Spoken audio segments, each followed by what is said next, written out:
Assalamualaikum warahmatullahi wabarakatuh. Perkenalkan, nama saya Widya Alisa Zikra Permata dari kelas 1B jurusan Sosiologi Fakultas Ilmu Sosial dan Ilmu Politik.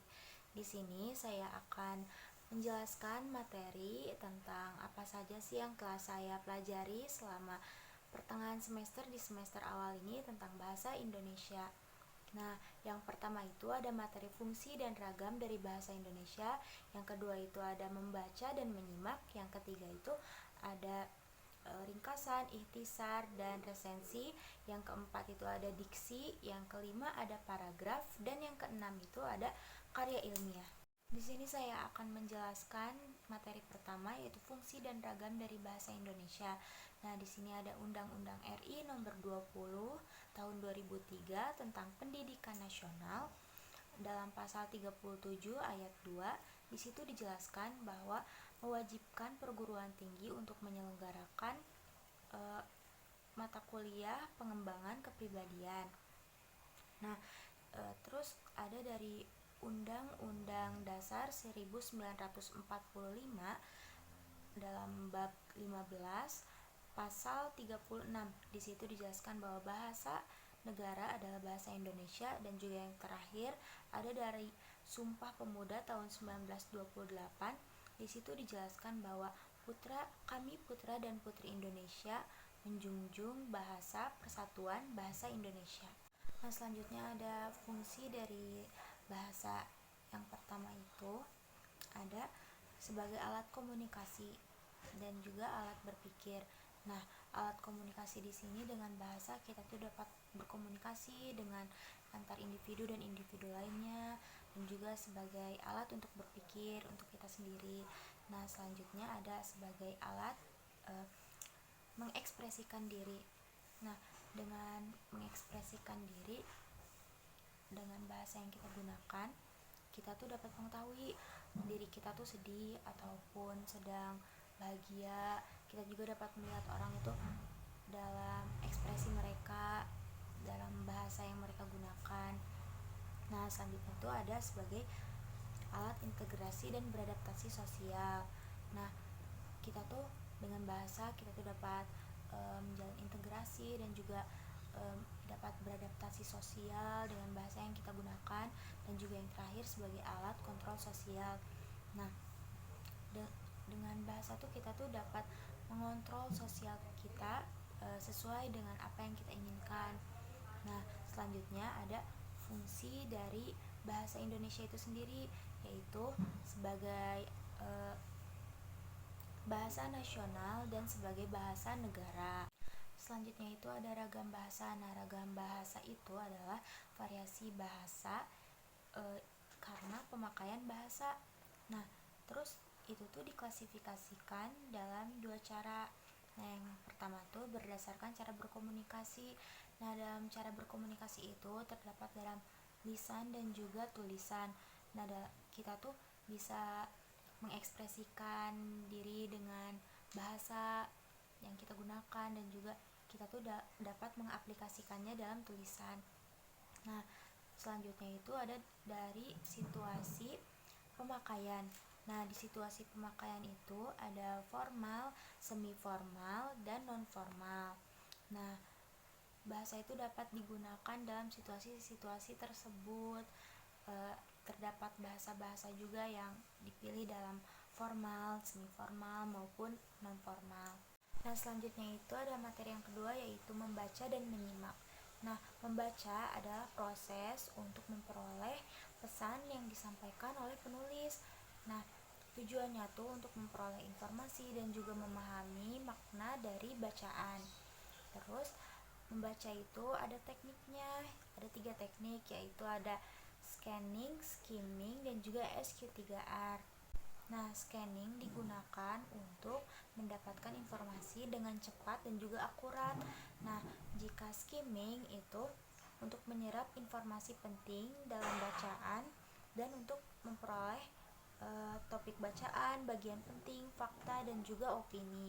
Selanjutnya ada memperoleh kesan yang disampaikan dari buku, artikel, maupun dari tulisan singkat, dan juga menemukan hal tertentu dari suatu bahan bacaan dan untuk menemukan bahan yang diperlukan dalam perpustakaan. Nah, selanjutnya itu ada SQ3R. Dari SQ3R itu, S adalah survei bacaan. Jadi kita tuh mensurvei bacaan apa yang akan kita baca dan bacaan apa yang akan kita analisis gitu. Nah, terus selanjutnya ada Q. Q itu adalah ajukan pertanyaan. Kita di sini dapat mengajukan pertanyaan tentang apa yang akan kita cari di sini, kayak tujuannya kita untuk membaca buku ini tuh apa. Nah, dan juga R itu adalah read atau membaca.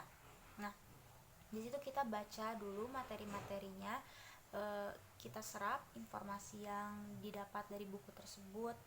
Terus selanjutnya dari recall itu jeda itu kayak kita menjeda untuk memikirkan jawaban-jawaban yang kita peroleh dalam pertanyaan yang kita ajukan sebelumnya. Dan yang terakhir ada review itu baca ulang. Nah, kita dapat mereview atau membaca ulang bacaan-bacaan tersebut setelah kita merecall, supaya kita dapat memahami informasi yang disampaikan dalam bacaan tersebut dengan benar. Selanjutnya itu ada teknik peningkatan kecepatan dalam membaca.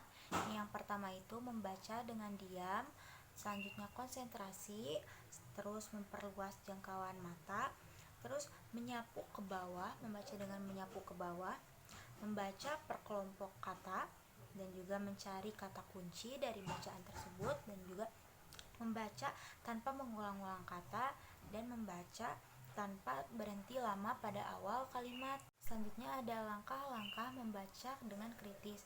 Yang pertama itu pahami isi dari bacaan. Nah, dengan mengerti ide pokok, terus mengetahui fakta dan detail penting dari suatu bacaan, dan juga membuat kesimpulan dari ide pokok bacaan. Selanjutnya yang kedua itu untuk menguji keakuratan sumber bacaan dengan membandingkan dengan sumber lain dari bacaannya. Selanjutnya ada membaca gambar. Nah, gambar itu terdiri dari grafik, tabel, dan bagan. Nah, grafik itu adalah gambar penyampaian ide dari kompleks menjadi sederhana. Nah, langkah-langkahnya itu dengan membaca judul, dengan mencermati simbol, dan juga memahami isi dengan menghubungkan simbol dengan judul. Nah, selanjutnya itu ada tabel. Tabel itu adalah daftar berisi data informasi pada setiap kolom. Nah, langkah-langkahnya itu dengan membaca judul, terus memperhatikan informasi pada setiap bacaan. Nah, selanjutnya itu yang terakhir ada bagan. Nah, bagan itu adalah alat peraga tanpa keterangan jumlah untuk menyajikan data agar mempermudah suatu informasi. Untuk langkah-langkahnya yaitu dengan membaca judul dan juga memahami informasi dalam bagan. Nah, selanjutnya itu ada menyimak. Nah, menyimak adalah memperhatikan dengan saksama yang diucapkan oleh penutur untuk mendapatkan informasi, dan juga ada tingkatannya. Ini tuh tingkatannya tuh yaitu dengan mendengar, menginterpretasikan, mengevaluasi, dan juga memberi reaksi.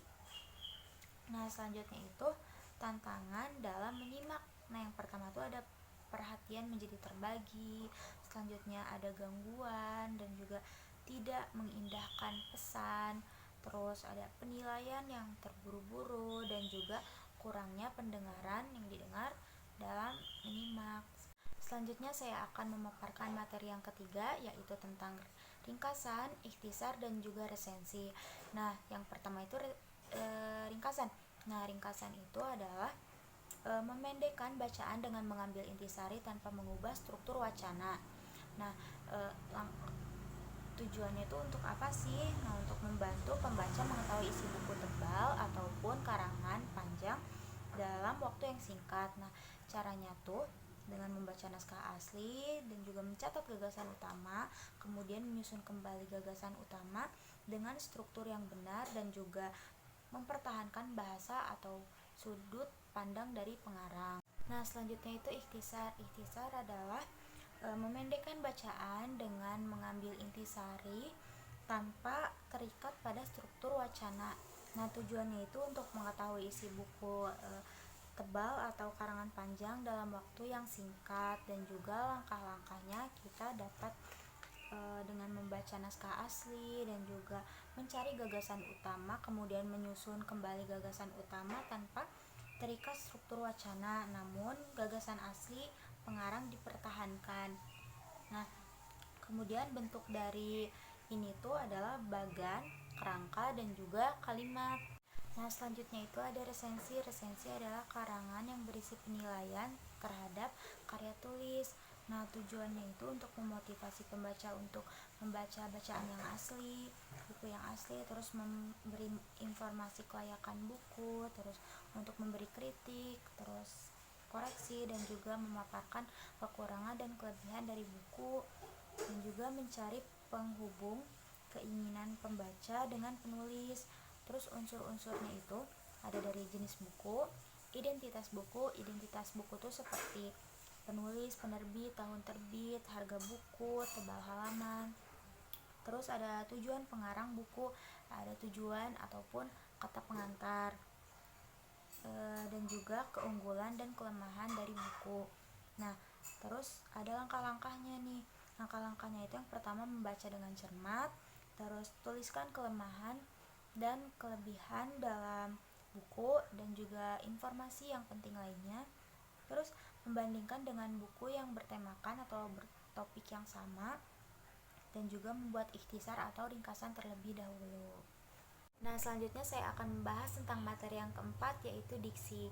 Nah, diksi adalah hasil dari proses pemilihan kata tertentu untuk dipakai dalam kalimat, alinea, dan juga wacana.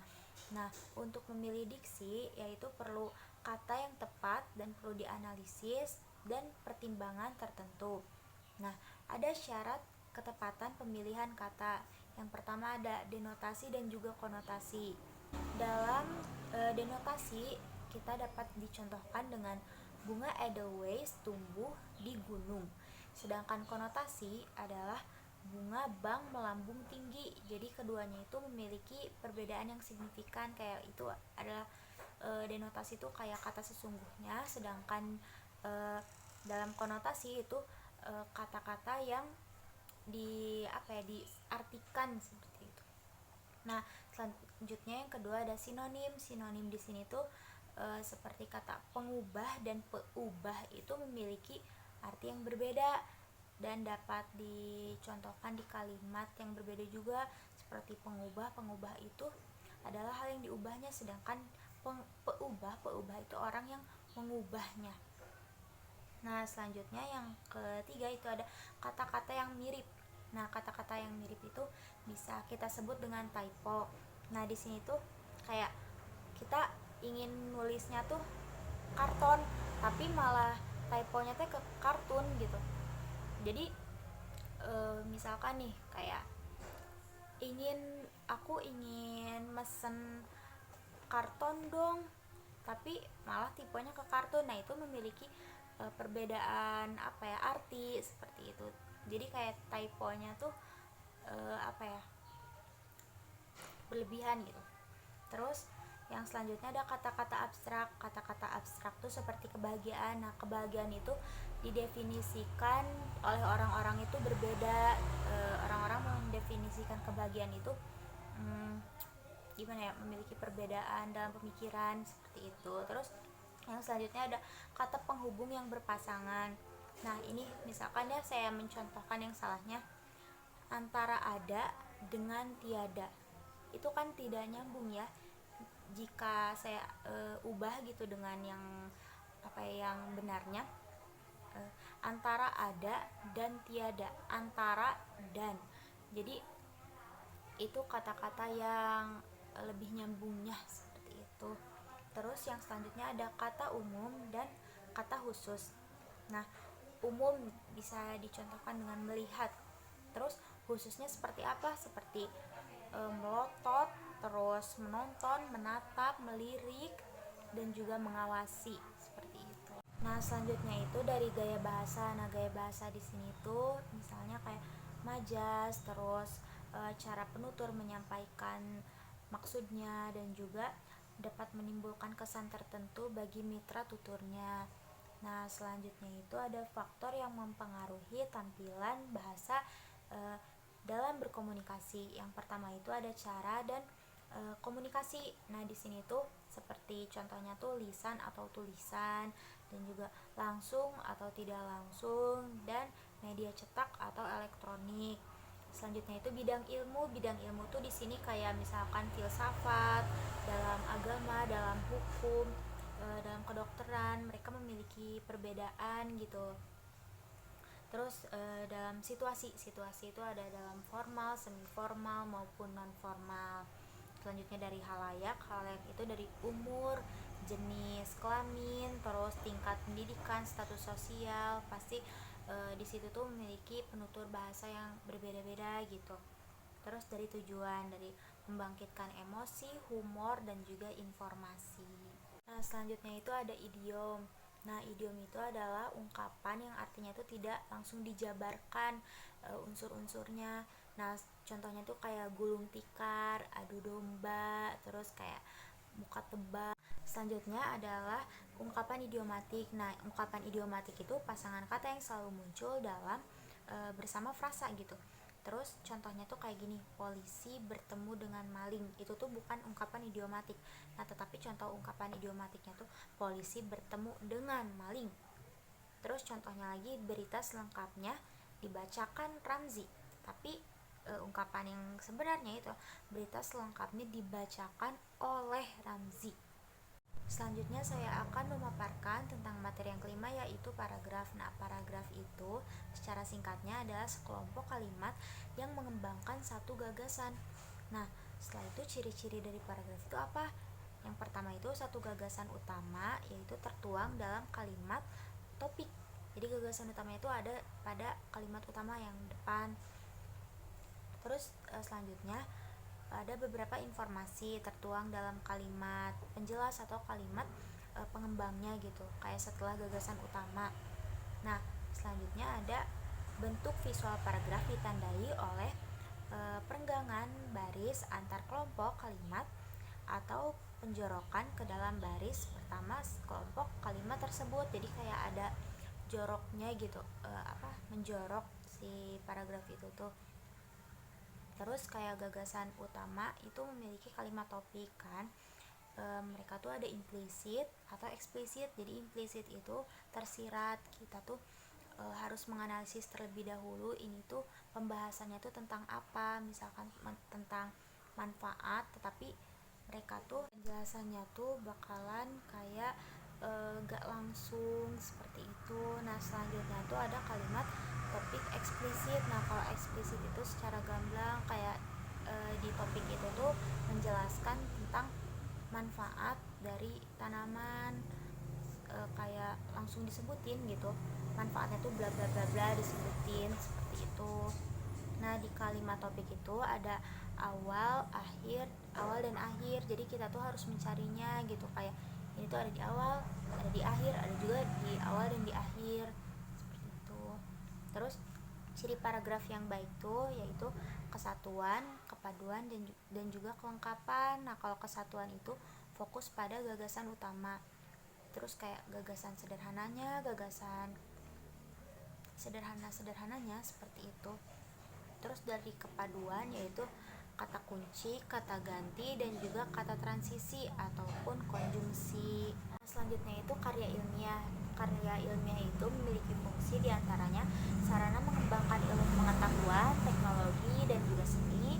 Selanjutnya penjelasan, menjelaskan suatu ilmu, hal yang belum diketahui, tidak jelas, ataupun tidak pasti. Dan juga ramalan. Ramalan membantu mengantisipasi kemungkinan yang akan terjadi pada masa yang akan mendatang. Dan juga menjadi kontrol mengawasi dan mengoreksi benar tidaknya suatu pernyataan. Sifat karya ilmiah itu diantaranya jujur, terus bebas prasangka atau data manipulatif, terus objektif, terus prinsip analisis hubungan sebab akibat, dan juga formal, gramatikal, logis, dan efektif. Terus nilai karya ilmiah itu ada isi, bentuk, dan juga bahasa. Nah, aspek penting sebuah karya ilmiah itu yang pertama dari tata tulis. Nah, tata tulis itu seperti hurufnya harus Times New Roman, ukuran 12, istilah asing, paparan data di dalam teks atau paparan data berbahasa asing itu harus italik, dan juga judul subbab, judul yang sepadan dengan bab, dan juga judul subbab itu harus bold.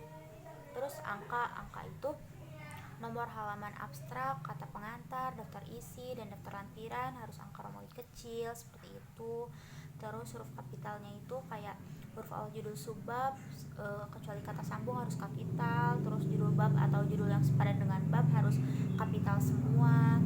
Terus selanjutnya perwajahannya itu seperti judul bab, posisinya tuh harus di tengah gitu atau center. Terus judul subbab itu harus posisi margin kiri, dan juga jarak spasi seperti bab 1 ke pendahuluan itu berspasi 2. Terus latar belakang masalah ke topik itu ada 2 spasi.